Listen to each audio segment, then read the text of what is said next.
আমার বড় মেয়ে যোগা কম্পিটিশনে থার্ড প্রাইজ পেয়েছিল, তো ও কোনো দিনই যোগা শেখেনি। তারপরে ওকে বললাম যে চল নাম দে, দেখ চেষ্টা কর, অবশ্যই পারবি। তো নাম দেওয়ার পরে ওদের গ্রুপে যে আসনগুলো করতে বলা হয়েছিল তার মধ্যে প্রথমটি হলো জানুশিরা আসন।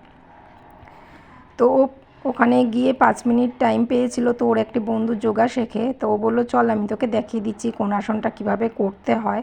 তো ওর কাছেই 5 মিনিট শিখলো, শেখার পরে তারপরে যোগা কম্পিটিশানে গিয়ে নাম দিল। তারপর ওদের যে সেকেন্ড আসনটা করতে বলা হয়েছিল সেটা হচ্ছে চক্রাসন। দিয়ে ওদের যে গ্রুপে থার্ড আসন একটা বলা হয়েছিল, সেই থার্ড আসনটা হচ্ছে উত্থিত পদ্মা আসন। তো এটি পদ্মা আসনে বসতে হবে, বসে দুটো হাতে ভর করে বডিটাকে ওঠাতে হবে। তারপরে থার্ড আসনের পরে যে ফোর্থ আসনটা, সেটা নিজের যেমন ইচ্ছা সে সেটা করতে পারে। তো ও করেছিল গোমুখ আসন। তো আপনাদের কীরকম লাগলো আমার মেয়ের যোগাগুলো অবশ্যই জানাবেন।